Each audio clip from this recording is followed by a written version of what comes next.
하나님의 말씀은 사도행전 17장 32절 34절입니다. 사도행전 17장 32절에서 34절입니다. 다 찾으셨죠? 네, 우리 한 목소리로 합독합니다. 시작. 그들이 죽은 자의 부활을 듣고 어떤 사람은 조롱도 하고 어떤 사람은 이 일에 대하여 내 말을 다시 듣겠다 하니 이에 바울이 그들 가운데서 떠나매 몇 사람이 그를 가까이하여 믿으니 그 중에는 아레오바고 관리 디오누시오와 다말이라 하는 여자와 또 다른 사람들도 있더라. 아멘. 오늘 그러니까 아테네에서 바울이 이제 마지막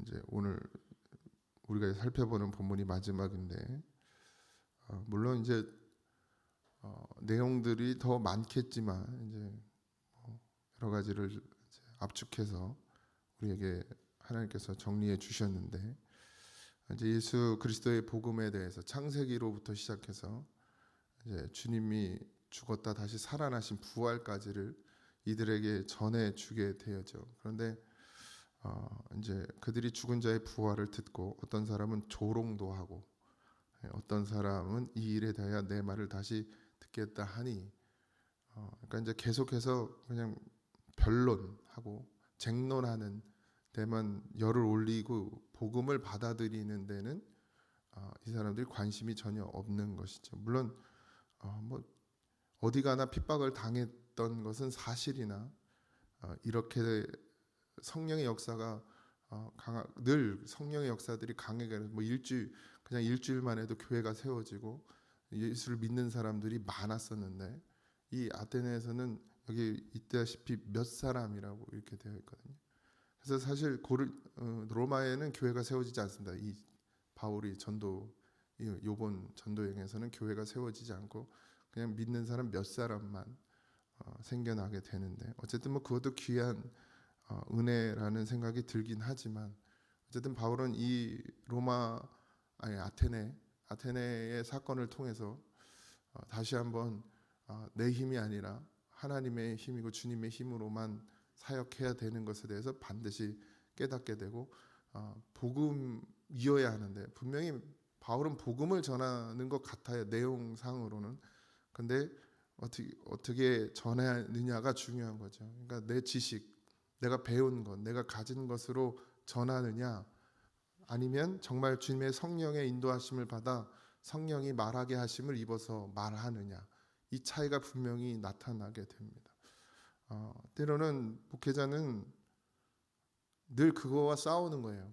하고 싶은 말도 많고 해주고 싶은 말도 많고 어떤 상황에 놓이면 그걸 빨리 해결하고 싶어도 그것에 대해서 이야기하는 경우들이 많이 생기게 되고 그러고 싶은 마음의 충동들이 많이 일어납니다.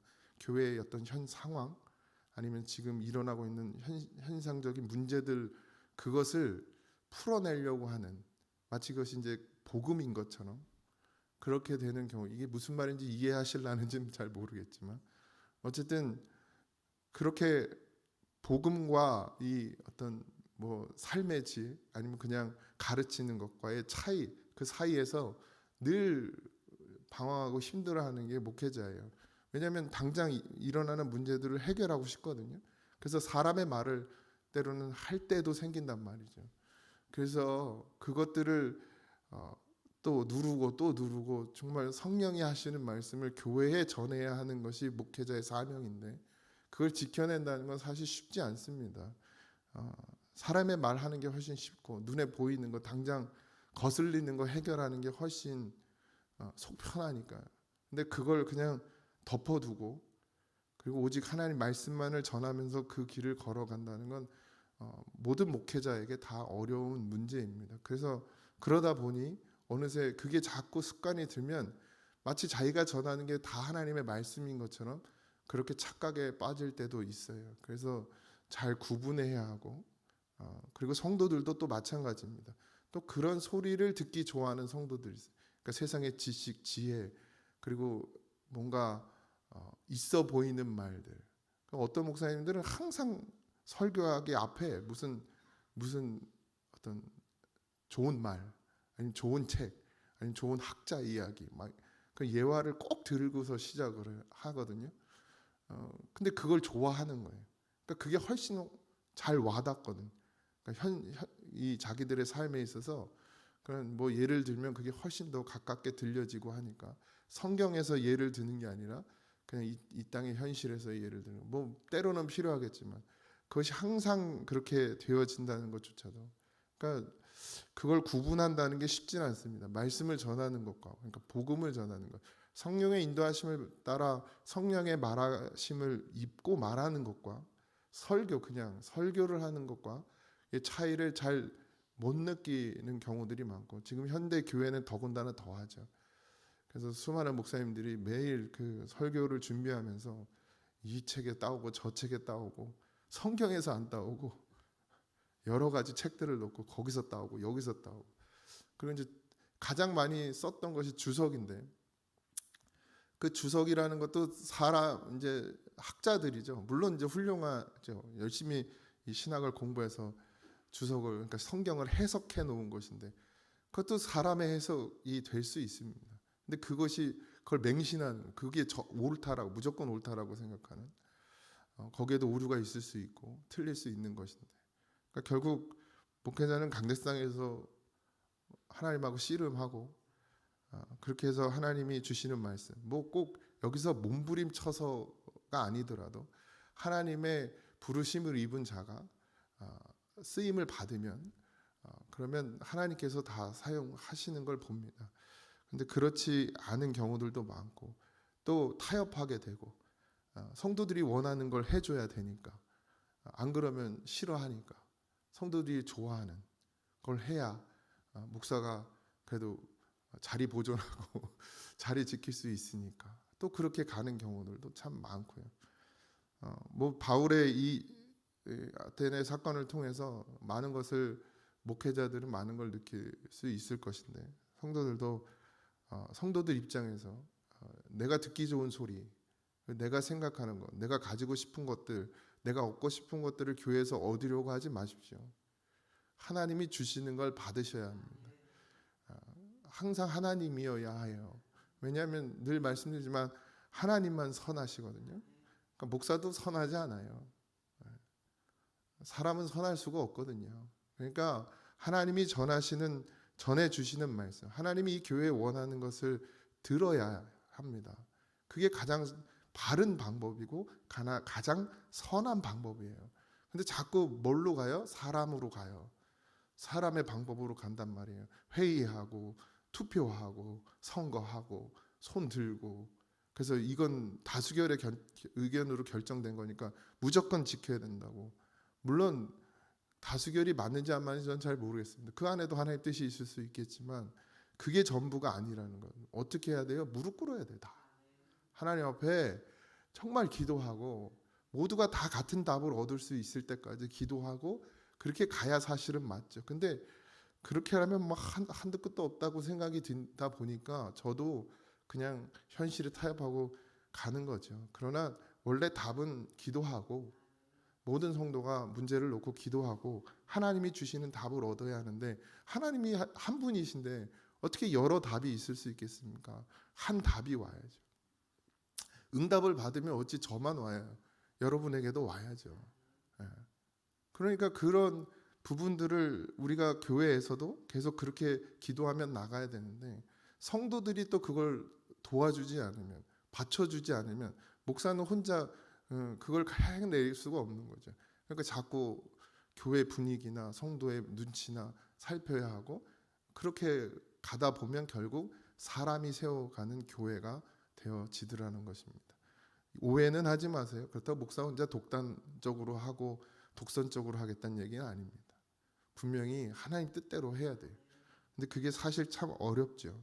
바울도 어쩌면 1차 전도여행을 마치고 이제 2차 전도여행을 하면서 또 한 번 하나님께서 깨닫게 하시는 은혜를 주지 않았는가라는 생각이 들고 우리 성도님들도 자꾸 지식으로 예수님을 만나시면 안 됩니다.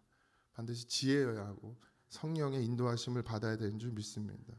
그래도 몇 사람 그들에게 가까이 아레오바고 관리 이렇게 되는데, 아레오바고는 지금으로 말하면 법정 같은 느낌인데, 이렇게 사람들이 모여 있고 그곳에서 판결도 내리고 뭐 모여서 같이 이야기 나눈 그런 법정 같은 곳인데, 그곳에 관리가 있었는데, 그 관리와 또 여자와 또 다른 몇 사람들이 예수를 믿게 되었죠. 어쨌든 한 명이든 두 명이든 예수 믿음 있는 것이 중요합니다.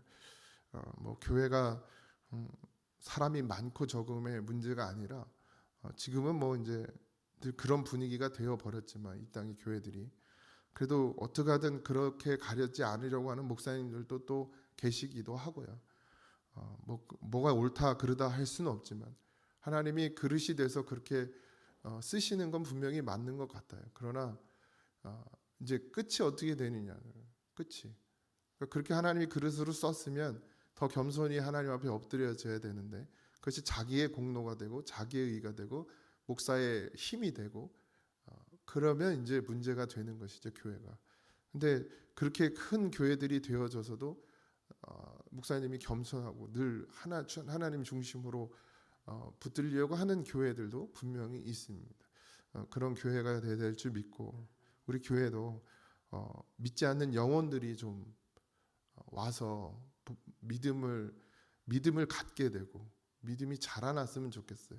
물론 뭐 방황하고 있는 사람들도 와야겠죠. 그러나 정말 진짜 믿지 않는 영혼들이 와서 예수를 진짜 알아가고 믿어져 가는 그런 과정들을 볼 수 있으면 좋겠습니다. 우리 김선희 성도를 보면서 제가 그걸 또 많이 느끼게 됩니다. 우리 임분신 성도님도 그렇고, 물론 이제 뭐 다라고는 할 수 없지, 그게 다라고 할 수는 없지만 그렇게 자라나는 모습들이, 너무 오래되신 분들만 많아가지고 이게 진짜 그걸 뭐라 그래, 묵은닭 이러는데 우리 교회 묵은닭 하도 많아가지고 좀 이렇게 진짜 초신자들이 교회 와서 예수 믿는 그런 은혜가 있었으면 좋겠고, 너의 교회 사람들 뺏어올 생각하지 말고 오지 말라 그래요. 그런 사람들 그 교회에서 열심히 하라 그래. 그리고 교회 자꾸 옮겨 다니는 사람들은 또 옮겨 가요. 와봐야. 그러니까 뭐 100%는 아니지만, 그러니까 자주 옮겨 다니는 건 바람직하지 않습니다. 어쨌든 이 교회가 내 교회다 그러고 죽을 때까지 섬기는 게 가장 아름다운 모습이긴 한데, 물론 또 여러 가지 사정들이 있겠죠. 뭐 이사도 가고 뭐 여러 가지 문제들도 있겠지만, 어쨌든 예수 믿지 않는 사람들이 예수를 믿게 되는 은혜가 이 교회에서 많이 일어났으면 좋겠고, 지금 우리도 여전히 오래 다녔고 신앙생활 오래 했지만 여전히 우리도 믿음으로 살고 있느냐 늘 점검하셔야 하고, 믿음인 것 같은데 어느새 보면 내 생각으로 하고 있고, 또 믿음인 것 같은데 나는 다 알고 있다고 생각하는데 모르고 있고 깨닫지 못하고 있고, 하나님을 만나며 살아가야 되는데 늘 하나님 앞에 서서 살아야 되는데 세상 앞에 서서 살아가고 있는 우리의 모습을 늘 발견하고, 그렇게 하나님 앞에 겸손함으로 엎드려지는 그런 성도와 목회자가 될 줄 믿습니다. 그렇게 하나 될 때 교회는 건강해질 것이고, 그리고 그렇게 건강해진 교회 하나님이 기뻐하시고 또 하나님의 더 큰 은혜가 부어질 줄 믿습니다. 오늘 하루도 믿는 자가 되어지십시오. 비웃거나 조롱하거나 또 그냥 지식으로만 알려고 하는 그런 삶이 아니라, 그런 믿음이 아니라 정말 예수 그리스도를 믿는 믿음 안에서 살아가는 그런 성도로서 오늘 하루도 살아가기를 주님의 이름으로 축원드립니다. 기도하겠습니다. 하나님, 죽은 자의 부활, 예수 그리스도의 부활을 듣고도 조롱하는 사람들도 있고 믿지 못하는 사람들도 있습니다. 아버지 하나님, 그러나 또 몇몇은 그 말을 듣고 주의 말씀을 듣고 듣는 자가 살아난다 하시는 하나님 말씀대로 믿음으로 거듭나는 삶이 되었음을 봅니다. 하나님, 우리도 여전히 예수 믿는 믿음으로 살아야 함에도 불구하고 다 안다고 오래되었다고 그렇게 교만하고 오만해지지는 않았는지, 또 나는 그래도 괜찮은 사람이라고, 나는 그래도 괜찮은 목사라고 그렇게 하나님을 멸시하는 자가 되지는 않았는지 늘 돌아보고 늘 주님 앞에 엎드려지는 심령들이 되게 하여 주시옵시고, 주님의 사랑을 안다면 정말 예수 그리스도의 그 죽으심과 부활하심의 사랑을 안다면 아버지 하나님 그 아는 자의 삶을 살게 하옵소서. 성도로서의 삶을 살게 하여 주옵소서. 오늘 하루도 지키시고 인도하시고 보호해 주실 것을 믿습니다. 예수의 이름을 부르며 살게 하옵소서. 모든 걸 감사하며 예수님의 이름으로 간절히 기도하옵나이다. 아멘. 하늘에 계신 우리 아버지여, 이름이 거룩히 여김을 받으시오며 나라의 임하옵시며 뜻이 안에서 이루어진 것 같이 땅에서도 이루어지이다. 오늘날 우리에게 일용할 양식을 주옵시고 우리가 우리에게 죄진 자를 사하여 준 것 같이 우리 죄를 사하여 주옵시고 우리를 시험에 들게 하지 마옵시고 다만 악에서 구하옵소서. 너의 나라와 권세와 영광이 아버지께 영원히 있사옵나이다. 아멘.